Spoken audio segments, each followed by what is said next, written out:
Well, I agree with you that this is not what they'd call a controlled demolition or detonation. Uh, that if you're going, if you found some ordnance from the previous strikes, uh, number one, why are you detonating it at night?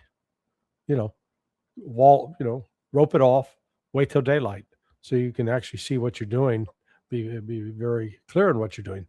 There was no emergency to do that. So it looks like most likely, based upon the nature of this plant, it was probably there was either an accident or deliberate sabotage inside the plant, which caused that explosion. Because your instincts are right that the size of that, the size of the blast and then the ensuing column that went into the sky, this was significant. So this was a huge explosion, not a minor explosion. Yeah, pause, Lisa. Pause at where the plumes are. Yeah, so if this is obviously it's a plant detonation is no longer the story now. It's an explosion at the defense factory. So the question is whether it's an accident or whether it's a planned, whether it's a sabotage by Iran. What's your instinct? Because obviously we can't know for sure. But again, accidents like this are not common at all in Israel. Number one, number two, just the timing of it. We've seen so many sabotages happen in Iran by Mossad and U.S. intelligence. Now, for the first time, we may be seeing it the other way around. Yeah, no, it's possible. I mean, I really, at this point, it'd just be speculation that it was either accident or sabotage. Those are the two logical outcomes. What I'm pretty sure it is not, that this was a deliberate strike by Iran to preempt something. I think Iran's keeping its powder dry. New York Times says in 2 days' time the military operation will start. So when they say preempt something, New York Times tell us exactly what they're preempting, possibly. Yeah, I mean some of the reports that the United States is refining its plans about what the plans have been, in the words of a friend of mine, locked and loaded for several weeks. So this not they're not having to scramble around and say let's come up with some new plans for President Trump. Those plans are already, they're already in the cookbook, so to speak. So this accident could have been precipitated because Israel was stepping up efforts to try to prepare additional weapons to use against Iran. And that's why you could see it happening late on this is late on Saturday. Actually, it's almost Saturday morning there, but this is the Jewish Sabbath. So why are they working overtime on the Sabbath? Well, because they're not religious. But lost your audio there. I muted myself, sorry. So, but I was saying that the Sabbath point is a very good point. I forgot that's a Sabbath. If this is a sabotage, I'm leaning there. I'd say it's. I'm putting it at 70% sabotage, to be honest. 60 to 70% sabotage. It just sounds so unlikely to be an accident at this time. As you say, it's a Sabbath as well. It could be an accident, but just the timing of it makes it unlikely. So just based on that fact alone. Okay. And another fact. Why do you say that? What is? Explain the timing aspect to me, as you say. We're talking about an imminent attack by the U.S. in Israel right after Xi's visit, according to multiple reports. And Israel saying, whether truthfully or not, saying in attack, and Trump is going to attack Iran, and they're preparing for it. So that could be more of a warning, maybe by Iran against Israel to, hey, ease it up. Stop the war drums. We're trying to reach some sort of agreement. Arachi said. Arachi put out a statement actually today that kind of is in line with this. He's like, I'll expand on why I'm speculating such as well in a second. He says, I don't think it's necessary. Hold on, where is it?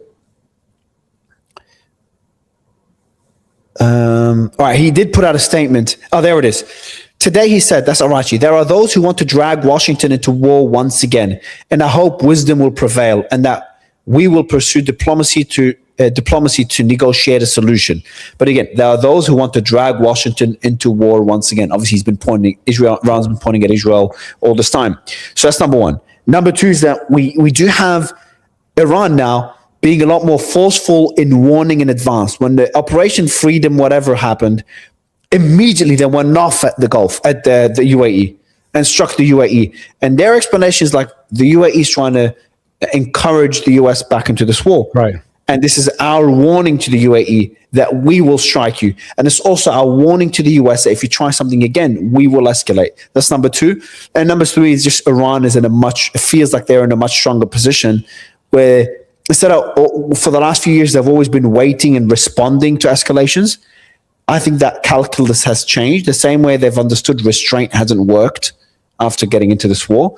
They might be in a position now where waiting to be attacked and retaliating and giving them the escalation dominance will no longer be our strategy.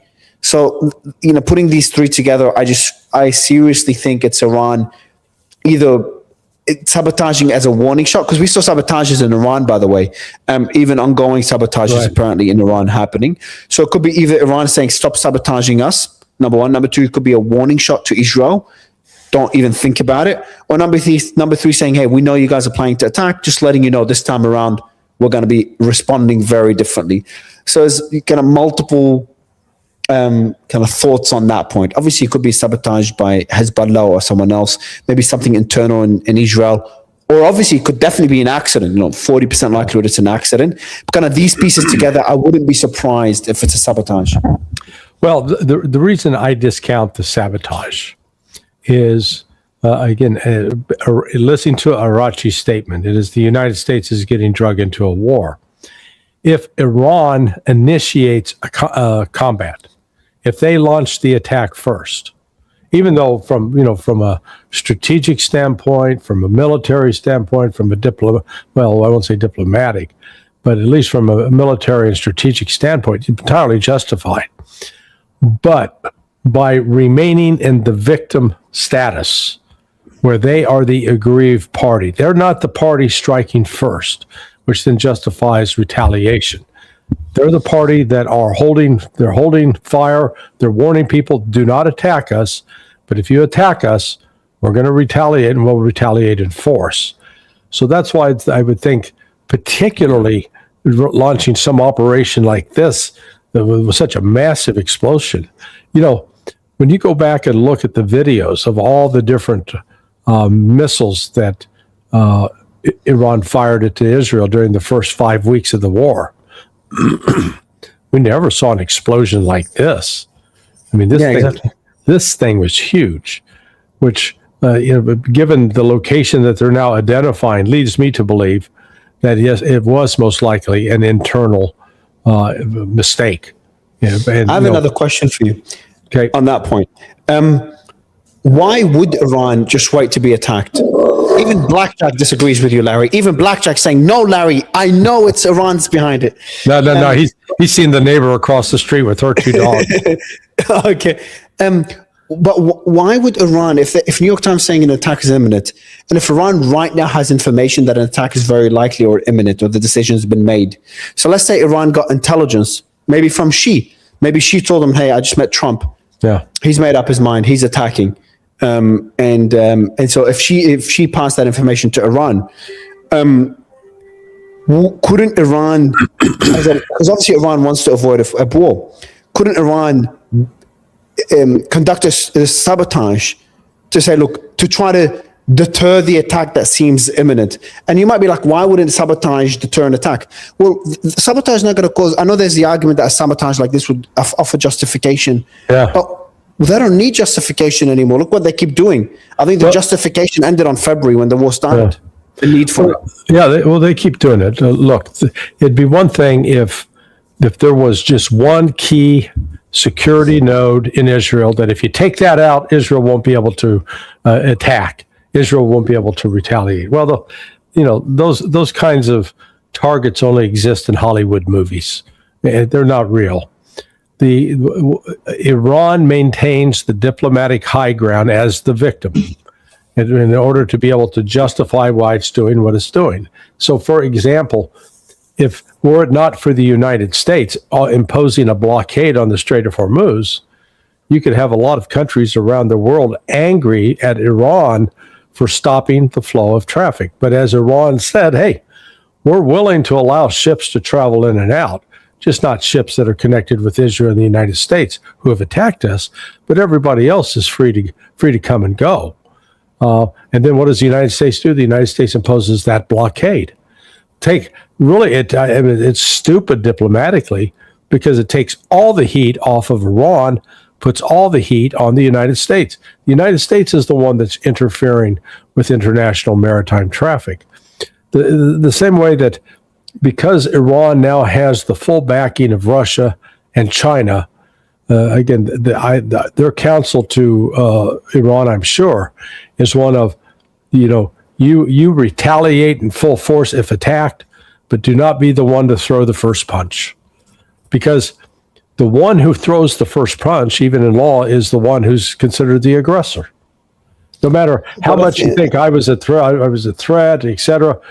When you throw the first punch and it goes before a judge, you're going to jail for assault or battery. I think that that mindset has changed after this war. For example, on the Strait of Hormuz, technically any ships that go through the Iranian side, Iran has the right to charge. You could discuss the law of the seas, etc. But one can make the argument that Iran has the right to charge a fee. Yeah. But on the Omani side, Iran does not have the legal right to stop ships there or charge them a fee. But at the moment, they are stopping them, even without Omani approval. They're controlling the Omani side. But actually, the argument, no, that's not correct. They do have Omani approval. They do have Omani cooperation. They've met with Omani, and the Omanis signed on to that the Iranian agreement procedure they called for controlling the strait. That Iran has been coordinating that now with Oman. That's the important point. They struck.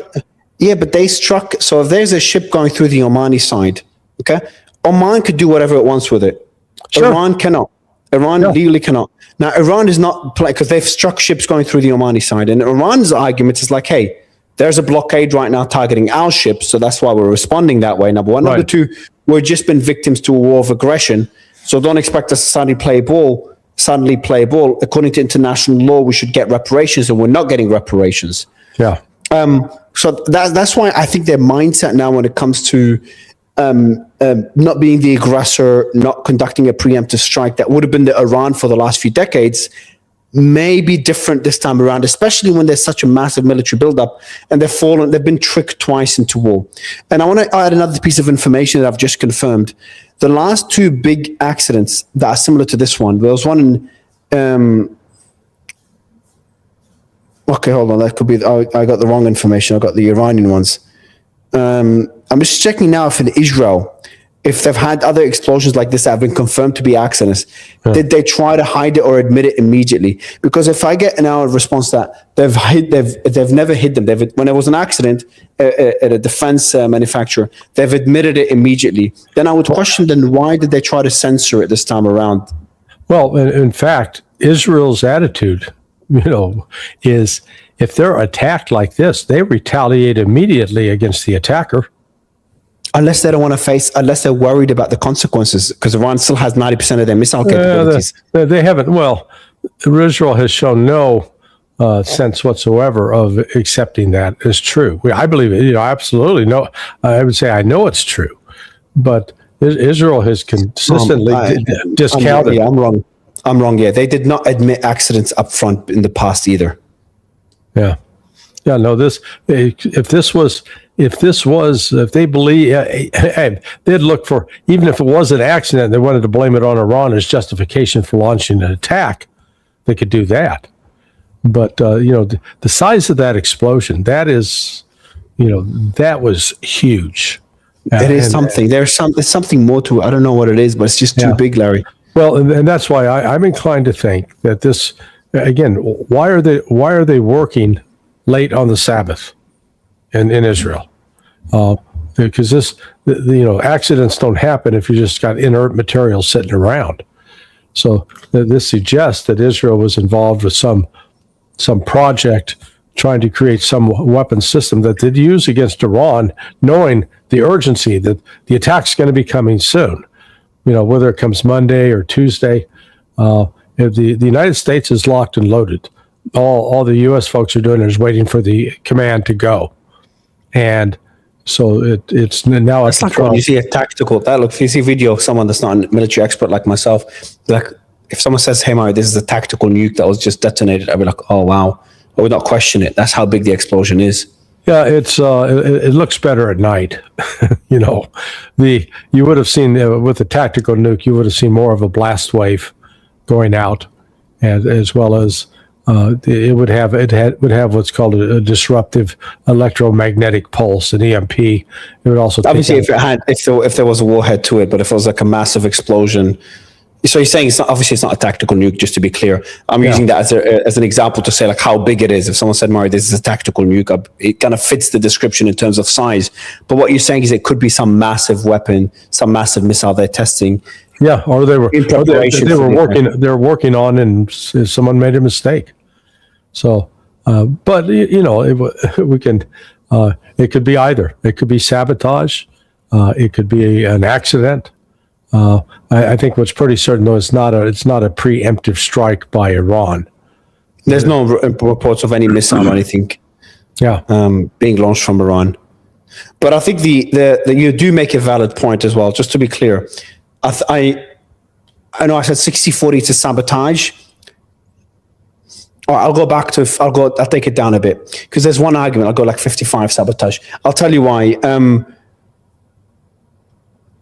Because Iran won't know for sure if the US is going to attack. And I don't think Trump will just tell Xi we're going to attack, because that just gives it away for Iran, any element of surprise. So even if Iran sees the military buildup that an attack is possibly imminent, they won't know for sure.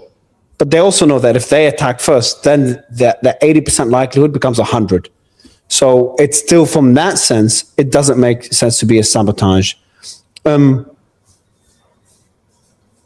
But then if it's a test, why would it be at the factory? So that must have been something gone wrong in the missile they're testing. Because if it's a missile test, unless they're lying that it is at the factory, it must have been within the vicinity of the factory, but not at the factory itself. Yeah. Otherwise, the factory would be just completely destroyed if that was at the missile factory.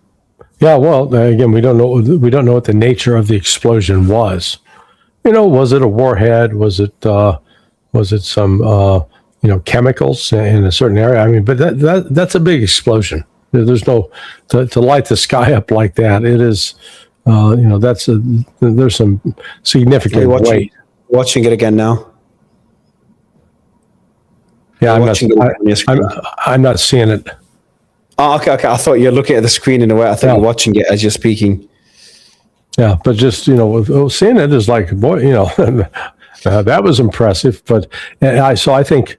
Again, if there was any suspicion at all that Iran had done this would be the Israelis would be putting that out there right away. So, okay, we got to go stop them. We're not going to sit here and take this. They would retaliate immediately. Yeah. Oh yeah. I mean, that's Israel's MO. Hell, they retaliate even if they don't have an excuse. This recent incident is extremely similar to an event near the Tomer facility on April 21st, 2021, in which an explosion occurred during what was described as a routine test. On that occasion, locals similarly reported hearing a large explosion and witnessing a mushroom cloud with some capturing it on camera. Lisa, if you can play this, that is a test. Mm-hmm. That is a test.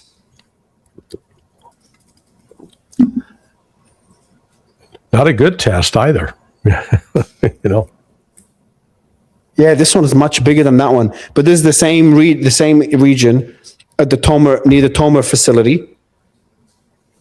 Yeah, that is an Israeli test, Larry. I'd go with that now as well, based on this report that came in now. Because that test happened on April 21st. They called it routine test back then. They didn't say it's planned detonation. Now they didn't say anything. They said it's an event. They called it. Yeah. They didn't say it's an accident, by the way. Sorry. They said it's an explosion has been attributed to the Tomer company. Yeah. We did a test to blow up half our factory. We were just wanting to see if we could blow up half our factory. Hey, we succeeded. We did. Yeah, so it's not at the factory. It's near it. It's apparently the region, because obviously there's an area next to the factory where they do the tests. Interesting. Lisa, if you can play that video of the one that happened in 2021. But doing it right now, could that be a warning shot to Iran to try to get them to concede as well? Some sort of pressure tactic? Not a warning shot. This is the ramping up for the attack. They know.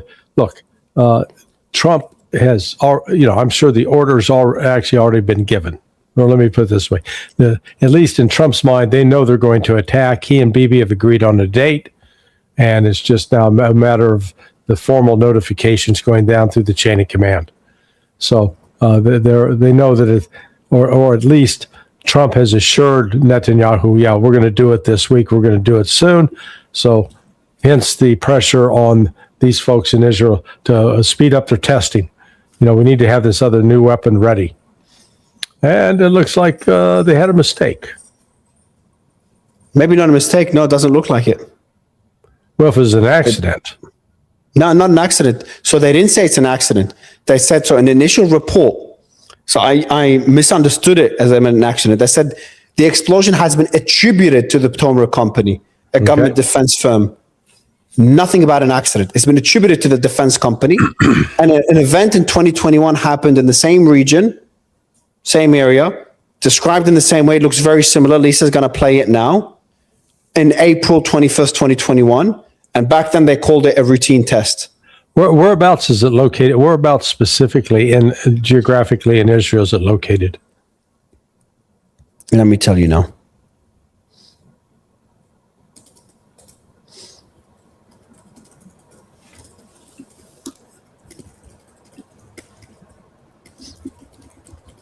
I'll play the explosion now, by the way.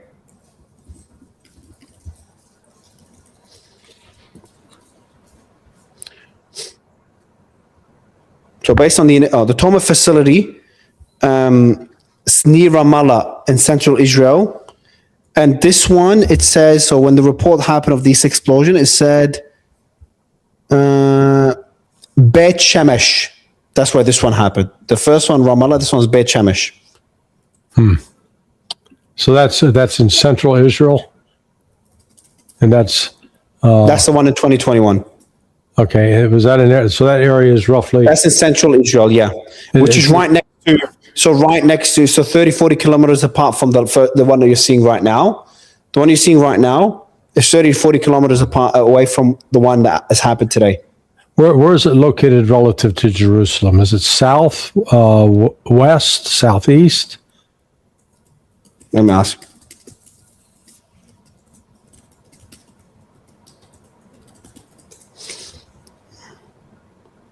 Northwest, 35 to 40 kilometers away. Really? 50-minute drive. Yeah. Yeah. Okay. So, yeah, that's not a normal test. Let me put it that way. You're not gonna do a test that's towards the West Bank and Jordan. They do it down south in the Negev in the desert. You really want it, if when you're doing an actual test, you want it out of the way so nobody sees.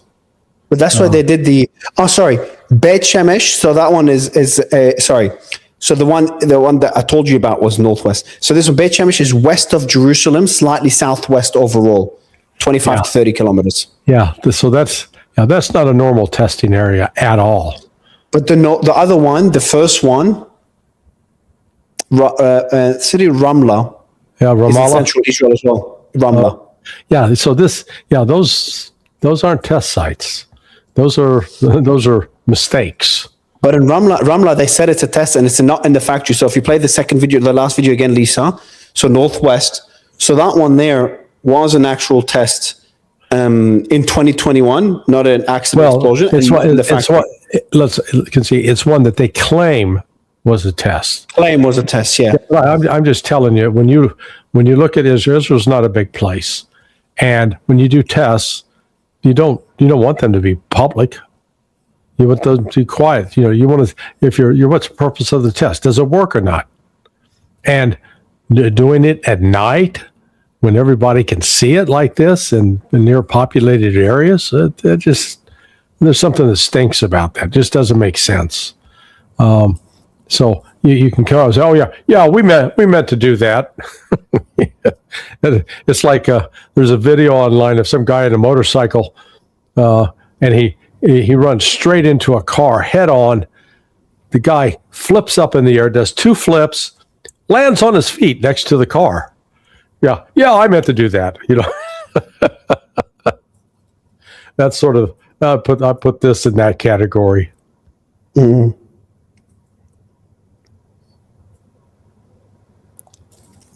Trying to get more information on it. Yeah, but what's certain is the war is going to restart, and when it restarts, as soon as the United States and Israel begin offensive operations against... I've got some information. Sorry, Larry, just a quick information for you. Maybe that gets you to change your perspective on it. It's a bit bizarre, but I'll read it out for you. So the broader Beit Shemesh region has had Israeli military security activity and some explosions or tests over the years. So they have I'll give you the information. I haven't read it all. Israeli police has a bomb disposal training center there. So that's kind of leaning more to the accident or detonation, but that's not a detonation. Nearby areas west of Beit Shemesh, especially around Sidot, Micha, and central Israel military zones, are associated with missile air defense infrastructure and testing activity. But that explosion, as you said, is pretty large for that. Residents in central Israel occasionally reported hearing controlled defense industry test explosions from facilities linked to companies like Rafael Advanced Defense Systems. Yeah, so and I have some experience with particularly police and doing post blast or deactivating explosive devices. Normally what they do, if you have an explosive device, you try to separate the detonator from the actual explosive, so that you'll hear a large bang, but you don't get a mushroom cloud like this. And even if they had landmines or big mines to destroy tanks, again, you'd wrap those with what's called detonation cord, and set that off to get it to explode. But that wasn't this. I mean, this was... Someone from the audience sent me a message, Larry. I think your initial thesis makes more sense. I'm leaning more on your thesis, on the initial one of it being a test. So someone from the audience says, claiming to be from Israel, the location is not bizarre. It's actually one of the expected places for these kind of tests.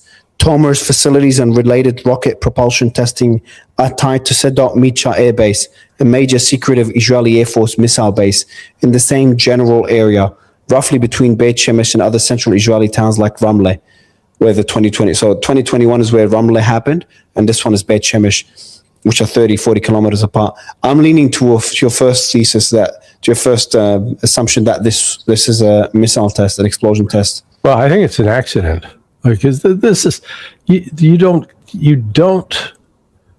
a test with this size of explosive. It is big. It doesn't make sense. Sorry, it just doesn't make sense. Because what you're wanting when you run a missile test, maybe you want to make sure that the detonator works. But again, if you're testing a missile, you want to make sure that you can launch it. And then how would an accident happen on Sabbath when they're not working, as you said? Well, I didn't say they weren't working. I'm saying it's the Sabbath and they are working. They are working. Okay, they are working, which goes back to your initial point that they're preparing for continuation of the war. This is something that was being done in there's some urgency attached to this. You've got to get this project done in preparation for the war that's coming. That to me is what makes sense to do, to explain how an accident. Because I think this was an accident. I don't think this was a deliberate test. It just what. Hey, we want to see if the explosive goes off. Really? I mean, particularly with a missile, what you want to test on missiles is, are they accurate? So if you're testing, because this is going to be delivered, say, potentially in a missile, so you're going to fire the missile from point A to point B and ensure that the guidance system is such that it reaches point B as directed. That's the kind of test you do. but just to set off a massive explosion producing a mushroom cloud like that, sorry, I don't know what the hell test that would be.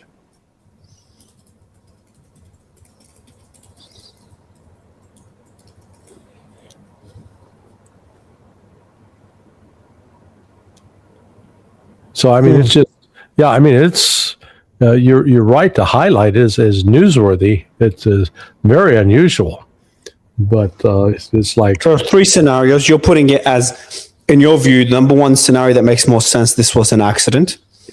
Number 2 scenario that makes more sense, this was a test, but it's a bit bizarre to be that size in that area. And number 3 scenario, the least likely, this was a sabotage by Iran or some other group. correct. My scenario, I'd put it, number 1 is this was, number 1 and 2, I have no decision actually. Number 1 and 2 to be a test or an accident. I think both equally. And I'd put number 3 as, which was my number 1, to be a sabotage based on the information that I've just come across. But I think pretty much all of them indicate that war is imminent, because if it was sabotage, then Iran knows that they're about to strike them or have just given them a perfect justification. Right. If this was an accident, then they're working on the Sabbath. Why, as you said, why they're working on the Sabbath? War is imminent and they're preparing for it. They don't have much time. And number 3, to test on the Sabbath. By the way, an explosive test on the Sabbath, I don't know if that's the norm as well, the timing of it on a day that's important as like the Sabbath. Double highlights that they're preparing for war, because they did a test on Sabbath and they're working on Sabbath as well. So all scenarios point to war being imminent, and that's not a good sign at all. Yeah, now the thing that will actually maybe throw a wrench in this is in the hands of Saudi Arabia and Qatar.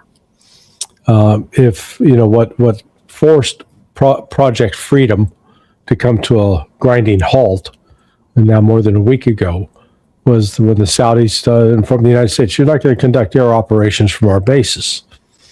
If now the United States approaches both Saudi Arabia and Qatar about, okay, we're going to launch these new attacks, and if they say no, not from our bases, I base that on the fact that China via Pakistan and Russia as well via Pakistan have been working to form, let's call it a Persian Gulf version of NATO, a new security architecture that will be controlled by Muslims, not just the Arabs, but also the Iranians, and that will exclude the United States.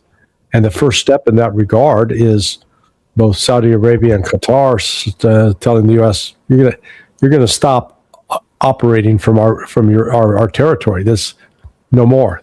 You're not going to continue to put us at risk, because if there is a new war and if any of Qatar or Saudi Arabia is used as a launching platform, they're going to be further destroyed. Qatar has suffered actually from an economic standpoint. The most devastating damage has been done to Qatar. You know, before they are a major provider of liquid natural gas, 10% of the world's supply. They were just 10, just Qatar alone, 10%. The other countries out of the Persian Gulf, they get up to 20%. But just Qatar by itself is 10%. Then on top of it, they are 44% of the helium in the world, and a significant amount of urea. So their ability now to, if the war stopped tomorrow, they can't just turn that back on, because their facility, Ras-Laffan in particular, has been severely damaged. And why? Because when the West struck Iran's facilities like that, Iran retaliated in kind. So there's still more damage that could be done to Qatar that would make it, maybe impossible to come back economically. So Qatar doesn't want that. And the same with the Saudis. So I see those two as taking the lead and responding. That's why, with Pakistan's encouragement, the Saudis told the United States basically, fuck off. You're not going to fly operations from Prince Saud Air Base right now. There's There's kind of two theories floating around right now. Number one is the Gulf will not allow this military operation to happen or stand in the way. Number two is they join it. Obviously, I'm saying the Gulf is like they're all one big block, but they're split as well. Yeah. I'm in the camp that they really don't want this war to start. And Saudis made it clear as well. There was a report 2 days ago that they said to the Americans, we want this war to end. Right. Obviously, the Emiratis are in a different place. They've been a lot more hawkish, but I think even they would want this war to end. And obviously, all the others are too small to afford the war, especially Bahrain. Yeah, I agree. I agree with you. But some people are saying there'll be a Gulf coalition that will join this war, thinking that that will be their time to kind of get rid of Iran, which would be foolish. How did that work out the first 5 weeks? Yeah. Well, they haven't joined the first 5 weeks, but the point stands with the U.S. world's biggest military still failed. Well, what do you mean they didn't join? They facilitated it. Their bases. I mean, they didn't directly. They didn't have all their fighter jets officially join the war. I'm not saying that'll make much of a difference. Yeah, no. Look, that they're like a tick on a dog's ass. I mean, they're just nuisance. They're a nuisance. But they're not going to make anything decisive. The mighty force of Saudi Arabia, here it comes. Yeah, how'd they do against the Houthis? We got track records with these guys. That's my point. That they've got mercenary armies, mercenary air forces. But they have. I've heard their air force is not. It's not that bad, especially the Saudis. No. Not that bad. I heard they're more capable. They're more capable than Russian Air Force, from what I heard. Well, remember how good the Kuwaiti Air Force did. They shot down 3 American planes because the Kuwaiti pilot decided, hey, I'm more with Iran than I am with the United States.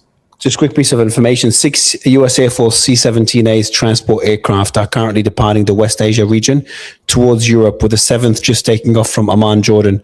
So the resupplying is still ongoing till now. Well, that'd be an interesting statistic if they were pulling out. If they're taking? No, they're probably going there unless they're going there to bring in more equipment. They've been there. Now they're heading back, right? So they're headed to Europe. True. So, true, and maybe they kind of head back to, exactly. They've just delivered military equipment from Europe to Middle East, and they're returning. If they delivered something and now are going back empty, that's one thing. If they were picking up and hauling out, then that would be a good sign. That'd mean the United States is backing away. No. So it's the opposite. Because these have been going back and forth between Europe and the Middle East. Right. But we're seeing a build up in the Middle East. We're seeing a build up in the Middle East. Only way we can tell is if we could measure the weight going in and the weight coming out.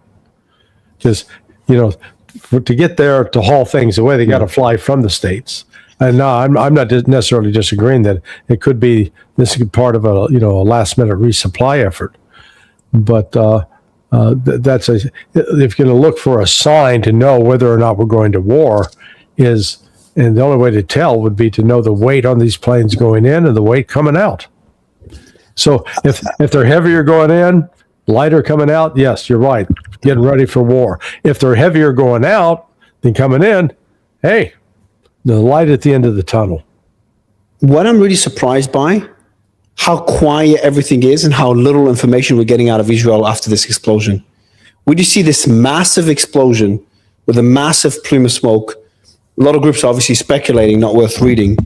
And then nothing, not a peep, no explanation, nothing, complete censorship.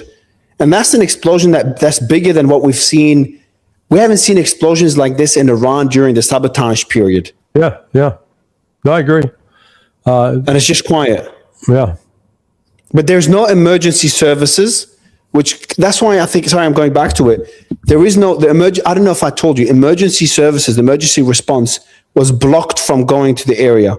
So if it was an accident that involved injuries, accidents generally involve injuries. If it was, there is no emergency services whatsoever, no reports of anyone heading to hospitals at all. Well, so if this was a planned explosion, why were not emergency services pre-notified that you're going to hear an explosion? Never mind. Valid point. What do you make of the explanation that came in initially and then it changed? This was a planned detonation? Yeah, it doesn't make sense. Again, why do you do a planned detonation? So this happened like 1 a.m. approximately Israeli time, Saturday morning. Yeah, exactly. Why do you do a detonation then? 12:30 a.m. Yeah, something that 100%. Of course. Yeah, it's more likely that people are going to wake everyone up. Yeah, wake everybody up. Oh, what the hell's going on? Do it during the daylight and not inform emergency services. Yeah. But again, if it was an accident, how would there? But then that goes back to the sabotage, Larry. Because if it's an accident, there'll be injuries. If it's a sabotage and they're not working because it's a Sabbath, the sabotage gets a couple of points again. Yeah, can't rule that out. As I said, we should be gambling on the show. We should just be putting money. Your dog is called Blackjack, and we're not even gambling on the show. So let's look at in our last bits of back and forth as we wrap up for the day and for the weekend. I think it's the last conversation for the weekend, unless shit hits the fan tomorrow. Then I'm sure I'm calling you. But on the information we have so far, the visit to Xi, this explosion in Israel, the rhetoric we're seeing from both sides, the report, I'm not sure if you saw, by the way, a report that apparently the US is now trying to convince the UAE to join a military strike on Iran. Not we're convincing, according to the Telegraph, now all these are unconfirmed, of course, but it claims that the US is trying to convince the UAE to attack Iran now, to participate in a military operation against Iran now, which is just beyond stupid. Yeah. Let me read it here. I really hope the UAE does not fall into this trap, just for their sake. Let me try to find it. Well, I'll just read it. I'm going to read exactly what I said. So that piece of information came as well. So that's you've got Pakistan, Turkey, Saudi, and Qatar coming together for defense coordination. You've got Saudi trying to call for a non-aggression pact. You've got reports that the US is trying to convince the UAE to join an attack. You've got Iran's foreign minister Arachi said about the UAE, Israelis cannot protect them, Americans cannot protect them. That was proved during this war. Their relation with Israel became a source of insecurity instead of security. So that's Iran telling the UAE guy, just get the hell out of that relationship with the US and Israel. That's your best solution. And all other Gulf countries that are already in the process of doing that. So I want you to put all this information together. And by the way, the foreign ministry spokesperson said, he who betrays in secret shall be exposed in public. That's after they exposed the UAE for their work with Israel. Sure. And one last piece of information, I'm going to give you the mic to kind of give us your thoughts on what we can expect to see happen next over the next few days and weeks. The last piece of information is what Netanyahu did to UAE. Netanyahu put out a statement that his office put out a statement that he visited the UAE, threw them under the bus, and then didn't finish there. Israeli media started saying, and Shin Bet, the head of Shin Bet and the head of Mossad they also went to the UAE. So all of Israel saying, we all went to the UAE, they're our friends. And the UAE with an L said, no one came. That's all bullshit. That's all lies. So it just looked to me like Israel's throwing the UAE under the bus for Netanyahu to get some political points domestically. But also maybe that relationship is breaking apart. Maybe the UAE is like, hey, we changed our approach. We feel betrayed after what you did. So Israel's like, all right, screw you. And they throw them under the bus. So there's a lot there, but I'd love to get your thoughts on it all. New security architecture for the Persian Gulf. This has been underway now for at least 4 weeks. It was not announced per se, but Vladimir Putin referred to it after his meeting with Arachi 3 weeks ago. And then Wang Yi, Chinese foreign minister, referred to it. And now I've confirmed through sources in Pakistan that Pakistan has been tasked. I mean, they're being used as a sort of a front man for China to help orchestrate this because they've got good relationships with the Saudis. They have a treaty, a security agreement that they'll come protect Saudi if attacked. But at the same time, they've got very good relations with Iran, and are facilitating the arrival of goods that have been blockaded through the regular ports. So what you're seeing now is China and Russia using diplomacy. It's being kept very quiet. But for example, at the meeting in India of the BRICS countries, the BRICS foreign ministers this last week, that issue was being discussed, and so Saudi Arabia and Qatar now face a real choice, and we'll see how this plays out. If this new security architecture is moving forward, in which both the Saudis and Qataris will recognize, okay, we got to distance ourselves from the United States militarily, not necessarily politically or economically, but at least we're no longer going to be the target and front guy for them on a military basis. Then if they do not allow the United States to carry out military operations from their territory, that'll be significant. That'll slow up and prevent this from coming to pass. And maybe because of the progress on that, the UAE started to go, oh, wait a second. There's the peace train. Everybody get on the peace train, as Cat Stevens sang, 50 years ago. That now they're looking at the need that the U.S. can't protect them. And look, that's the one message that's come out of the last 11 weeks. So the war starts on February 28th. That's 12 weeks ago now. And what did we learn? That the United States had promised to protect all these Gulf nations. Hey, we're bringing in the Patriots. We got your back. We got THAADs. Hey, they ain't going to touch you. And what happened? They all got beat up. I use the analogy with, the mafia in Brooklyn. They come to the Italian pizza shop. And then the owner, they tell, hey, you gotta buy some insurance here to keep your shop from burning down. And the pizza owner goes, well, who's going to burn it down? No, we don't know. Accidents happen, so they pay. And so you got the mafia protection. Great. Hey, I'm protected. The guys, the boys, they got my back. Next thing you know, the pizza shop's burned down. And you say, go to the guy, what happened? Oh, well, we didn't really have control, but their pizza shop got burned down. That's what happened from the start of February 28th for the next 5 weeks. Yeah. For Saudi Arabia, for Qatar in particular, took a real... Asia, Europe, all pizza stores, the entire franchise is down, Larry, because all American allies, almost all of them, I really can't think at the top of my head of an American ally that wasn't hurt by this war. Because the ones that benefited are not American allies, mainly Russia. Hey, have you been following all the statements coming out from the different oil companies? I don't know what it's like in Dubai, but still in the United States, people with their gas-fired cars, they have to do oil changes, and so you go to like the mega stores, the Costco's, the BJ's, the Walmarts. And you go to the automotive aisle, you got stacks and rows of cans of motor oil. They're now being informed, we're out. We can't guarantee supply.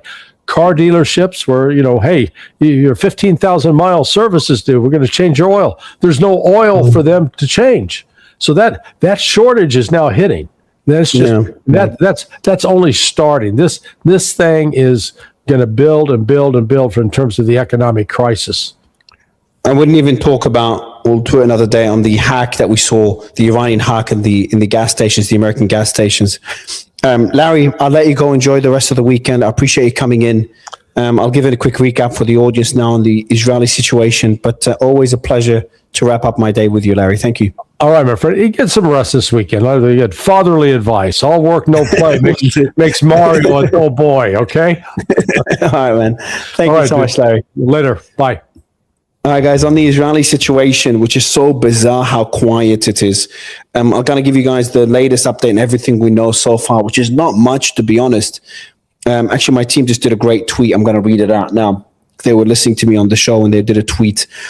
But before I give you the recap for this explosion and the latest that happened in the last 24 hours, guys, I go through the comments on a daily basis. I'll read your feedback. Just a couple of points. Number one, let me know what you think of the variety of voices that I have. So I get people that have different perspectives. And also, if you listen to a guest where you don't like their perspective, understand that, obviously you don't have to listen to someone you don't agree with, but I urge you to do so. I think this is the best way, and that's the fascination that I have, because others look at you or look at me or anyone else the same way. If they disagree with us, they're like, oh, this guy's an idiot, and they never listen to us. So I just hate those kind of people that put themselves in a bucket and kind of close up to new opinions and new and different perspectives. And it really, just really try to listen to the other side, even if you disagree with it on any topic, whether it comes to war with Iran, what's happening in China, what's happening in Ukraine, what's happening in Africa, economic discussions, etc. To try to understand the other side, because that's what I do on my channel. And there's not many channels that do this. They get such a big variety. And also in my discussions, what you see is I'm just a very curious person. I'm always a very, very curious person. And thankfully, because of my businesses and what I've done, I have a lot of access. So I get a lot of people that don't usually do interviews. Like we had the chief commentator for the Financial Times today.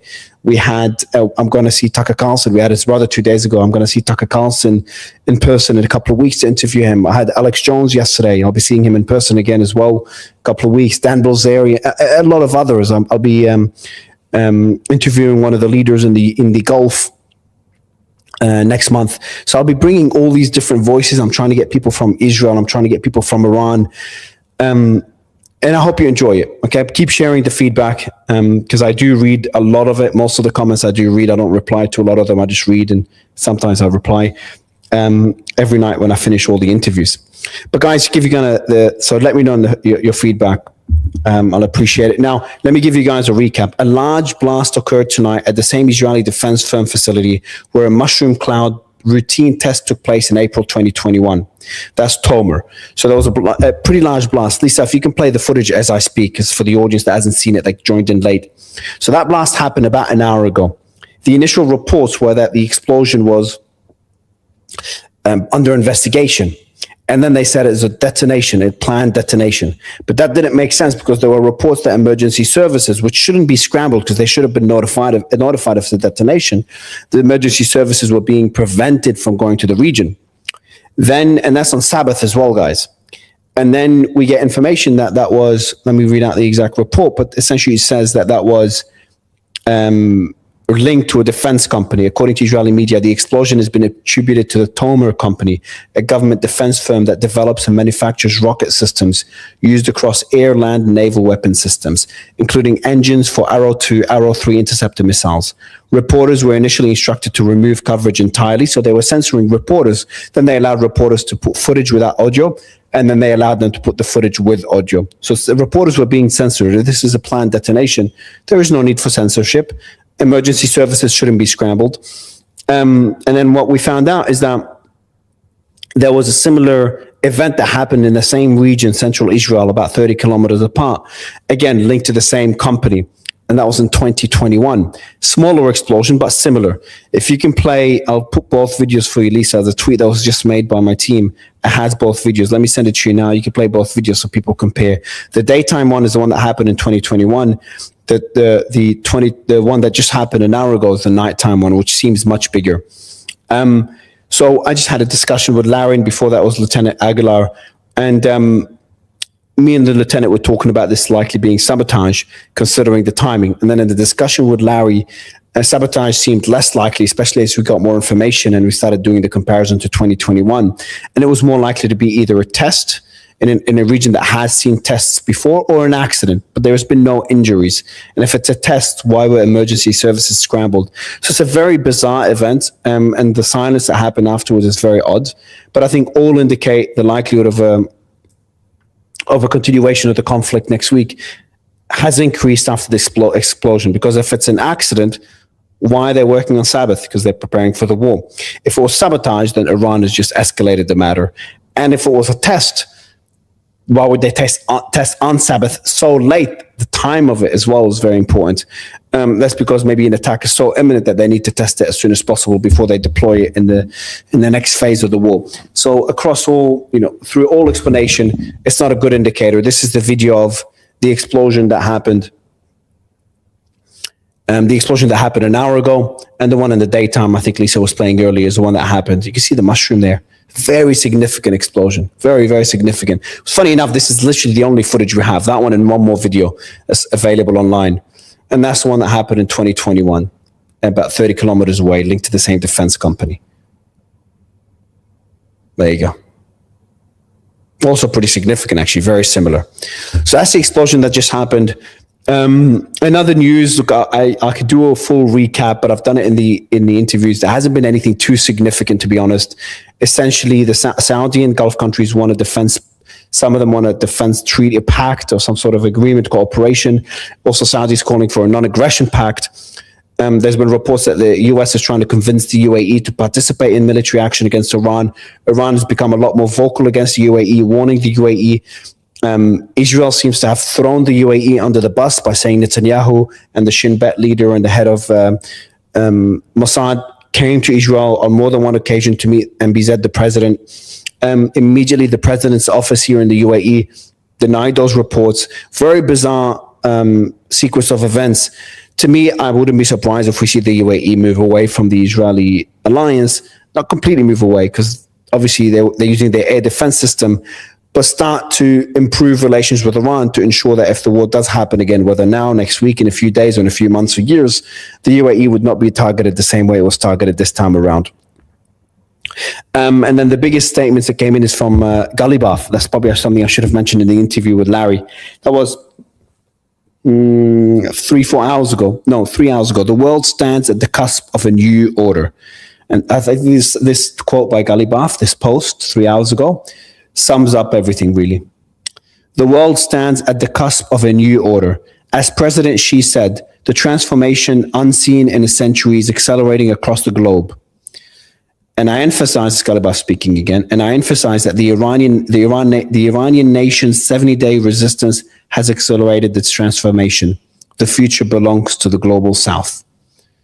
So essentially, Galibaf is saying the new world order is upon us. He said that already. There have been similar statements, the new framework, whatever they said after his meeting with Putin and Xi Jinping a week ago, after Arachi's meeting with them. And now he's saying, echoing the same thing, that there's a new order and the multipolar world is accelerating. And if you want to sum up the meeting between Xi and the US, it's Trump accepting a multipolar world and Trump's gamble to have more leverage over Xi Jinping. It's not that it didn't work by having more leverage by not only having Venezuela, but controlling the Strait of Hormuz or having a weaker Iran. Not only did it work, but backfired horribly. And that would likely accelerate the multipolar world. Do I think war is imminent? No. I know most of my guests do. I still think Trump is more likely to walk away, but I think we may see limited strikes. So in terms of limited strikes, I'd give it 55 to 60%. Full-blown war, 40, 45%. But yeah, I think I still think it's extremely likely that there'll be some sort of deal or some sort of MOU, because Iran doesn't want this war. I don't think China wants this war, and the US definitely doesn't want this war. All right, guys, that's it for today. I had an incredible line of guests. We discussed Ukraine, we discussed the economy, we discussed obviously heavily Iran, and we discussed the China meeting. Tomorrow we've got another line of guests as always for you guys. Let me know what you think. And the latest piece of news that just came in, according to Daily Mail, British Prime Minister Keir Starmer has reportedly told close allies in private that he plans to resign and outline an orderly timetable for leaving Downing Street. Some allies urged him to delay any announcement until after polling data from the upcoming Macclesfield by-election. So, all right, guys, there's a lot happening. I hope you enjoyed today's series of interviews. Let me know what you think, any questions you have, and I'll read the comments in a bit. I need a break. Thank you so much. Enjoy your day. And if there's any news on Israel, we'll be tweeting about it. We tweet 24/7, as you probably know. But if there's anything significant, obviously, I'll be live again as always. Bye.